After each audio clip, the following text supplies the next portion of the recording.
নমস্কার, আমার আপনজনেরা, রুদ্রবার্তায় আপনাদের সকলকে স্বাগত জানাই। আমি রুদ্রপ্রসাদ ব্যানার্জি। একদিকে যখন এই রাজ্যের মুখ্যমন্ত্রী মমতা বন্দ্যোপাধ্যায় জুনিয়র ডাক্তারদের আন্দোলনকে সমর্থন করছেন এবং তাদের সাথে আছেন বলে একটা সুরাহা করার চেষ্টা করছেন, যখন আজকে বিকেল 5টার সময় বৈঠক হওয়ার কথা আছে, যে বৈঠকে জুনিয়র ডাক্তাররা হয়তো যাবেন, সেখানে গিয়ে কী আলোচনা হবে সেদিকে আমাদের নজর থাকছে।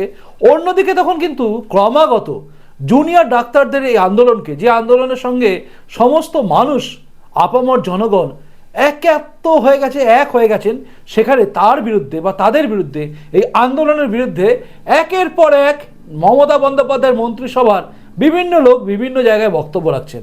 কখনো কোনো এমএলএ বক্তব্য রাখছেন, তো কখনো কোনো মন্ত্রী। এবারে গ্রন্থাগার মন্ত্রী সিদ্দিকুল্লাহ চৌধুরী, যার আরেকটা পরিচয় হচ্ছে তিনি জামাতে উলেমায়ে হিন্দের এই রাজ্যের সভাপতি, তিনি একটি বক্তব্য রেখেছেন এবং যে বক্তব্যটা এবিপি আনন্দে শোনা গেছে এবং প্রত্যেকটা জায়গায় এটা কিন্তু ভাইরাল হচ্ছে।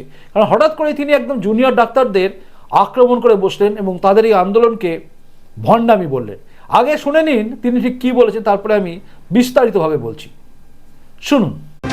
এগুলো তাদের ভণ্ডামি, এটা তাদের বাড়াবাড়ি। তাদের পিছনে ব্যাকগ্রাউন্ডে কোনো পলিটিক্যাল শক্তি আছে। ডাক্তাররা রাজনীতি করে, রাজ্যে মুখ্যমন্ত্রীকে বিশ্বাস নেই, মাসে যখন মাইনে পান তখন বিশ্বাস হয়। এরপরে আপনাকে যখন গ্রেড বাড়াতে হবে, আপনাকে আপার ডিভিশনে যাবেন, তখন মমতা ব্যানার্জি স্বাস্থ্যমন্ত্রীর প্রতি বিশ্বাস থাকে, আর এখন বিশ্বাস নেই। কি কোন দ্বিচারিতা? যারা করছেন অন্যায় করছেন, বাংলার মানুষকে ধৈর্যের পরীক্ষা নিচ্ছেন, এই ধৈর্যের পরীক্ষা নেবেন না। ওরা চাইছে পাবলিকের সাথে ঝগড়া হোক, ওরা চাইছে পুলিশের সাথে সংঘর্ষ হোক, সেটা মানুষকে দেখাবে। মুখ্যমন্ত্রী নিজে স্বীকার করছেন, এসো কথা বলি। ওই বলছে যে আগে রেকর্ড করতে হবে, কি হবে না? তারা কোন ধরনের লেখাপড়া শিখেছেন?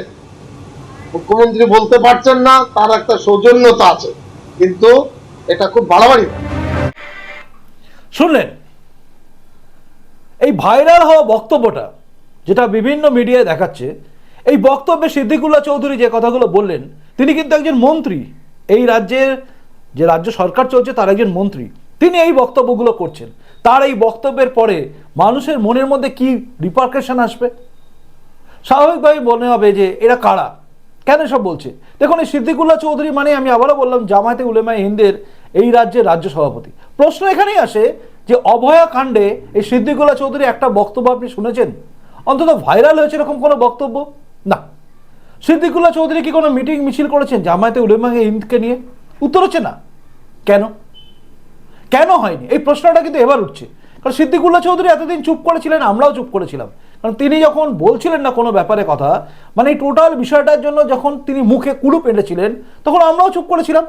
কিন্তু এবার প্রশ্ন হচ্ছে, যখন তিনি এই ছাত্র আন্দোলন, জুনিয়র ডাক্তারদের আন্দোলনকে তিনি যখন বলছেন ভণ্ডামি, তখন প্রশ্ন উঠে যায়, এতদিন আপনি অভয়া কাণ্ড বা তিলোত্তমা কাণ্ড বা আরজিকর কাণ্ড, সেই কাণ্ডে একবারও মুখ খুললেন না কেন?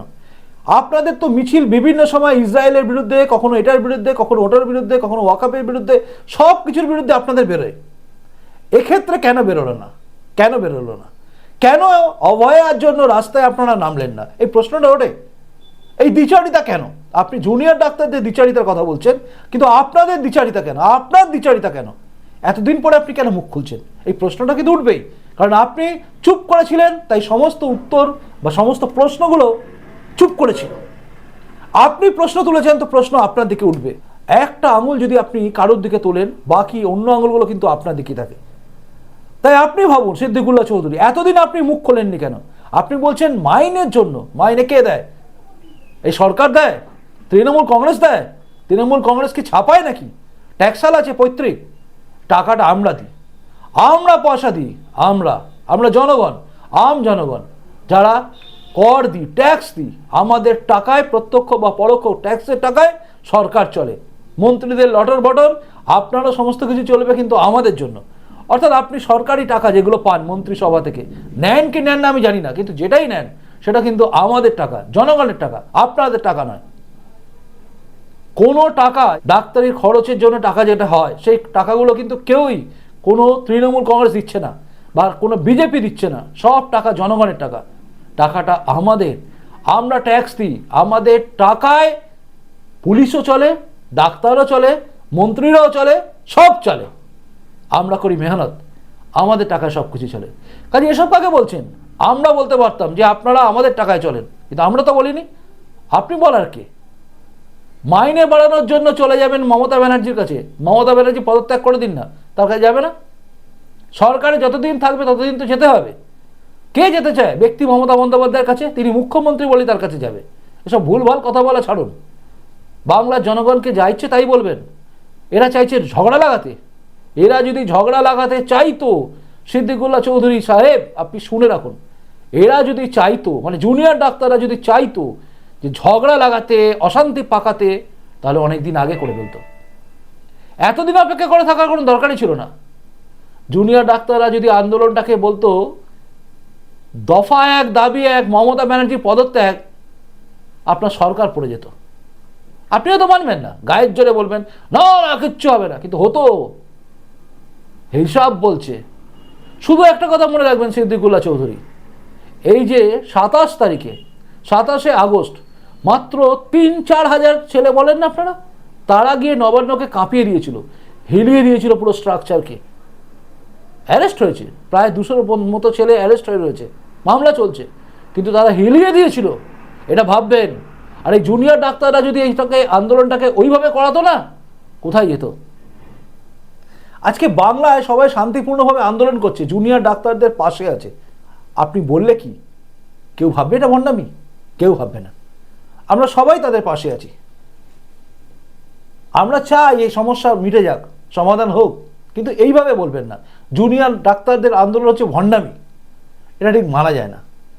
আজই হয়তো মিটে যাবে ঝামেলা, কিন্তু মমতা বন্দ্যোপাধ্যায়ের উচিত নিজের দলের, নিজের মন্ত্রিসভার এই সমস্ত লোকেদের একটু কন্ট্রোলে রাখা। কেউ বলছে ডিস্কো নাচ নাচছে, এসব কি কথাবার্তা?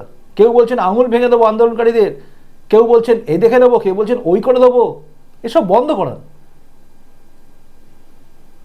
আজকের বাংলার মানুষ কিন্তু কি বলবো, দেওয়ালে পিঠ ঠেকতে ঠেকতে এমন জায়গায় আছে না, আর তাদের হারানোর কিচ্ছু নেই। না আছে এখানে কোনো শিল্প, না হয় কোনো চাকরির ব্যবস্থা, সবই কন্ট্রাকচুয়াল জব। সেখানে দাঁড়িয়ে বাংলা ছেলেমেয়েদের ভবিষ্যৎ এমনি খারাপ। তাদের চিন্তা করে করে পরিবারের যারা বয়স্ক আছেন, মানে বাবা মা আছে, তাদেরও অবস্থা খারাপ। সবাই একটা জায়গায় রয়েছে, আমরা হাঁসফাঁস করছি এই সরকারের আমলে।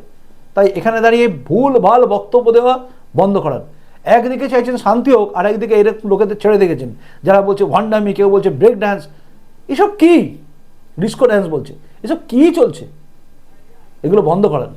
কেউ বলছেন ঘিরে নেবো, কেউ বলছেন দেখে দেবো, এসবগুলোকে বন্ধ করান।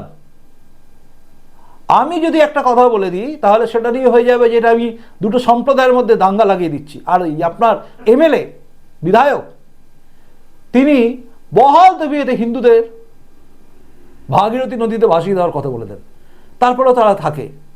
আপনাকে ভাবতে হবে আপনি কাদের রেখেছেন, কাদের নিয়ে চলছেন, ভাবতে হবে আপনাকে। আর বাংলার জনগণ আমার মনে হয় সবার ভাবা উচিত, যারা অভয়াকাণ্ডে কেউ নামলো না, সিদ্দিকুল্লাহ চৌধুরী একটা কথা বললো না এই বিষয়ে, আমি শুনিনি।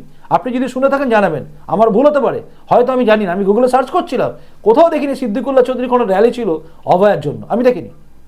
মানে জামায়াতে উলেমায়ে হিন্দের হয়ে কোনো র্যালি করাচ্ছেন তিনি তো ডাক দেবেন, তিনি তো রাজ্য সভাপতি, আমি দেখিনি। কিন্তু আপনি যদি দেখে থাকেন জানাবেন, আমি ভুল স্বীকার করে নেব। যদি না করে থাকে তাহলে আজকে কেন বলছে? এই বলা কি ঠিক হচ্ছে? আপনি জানাবেন। আপনার কমেন্টসের অপেক্ষায় আমি রইলাম, জানাবেন। কিন্তু আপনার প্রতিটা বক্তব্য আমি খেয়াল করি। আসি এখনকার মতো, দেখা হচ্ছে পরের রুদ্রবার্তায়। খুব ভালো থাকুন, আর মাথা উঁচু করে বাঁচুন। প্রশ্ন করতে শিখুন, আর কমেন্টস করতে শিখুন। কমেন্টস করুন, বলিষ্ঠ কিছু মন্তব্য রাখুন যেটা আপনার সবাইকে দাগ কাটাবে। ভালো থাকুন, আসি। নমস্কার বন্ধু মাতা, ভারত মাতা জয় হোক, জয় হিন্দ।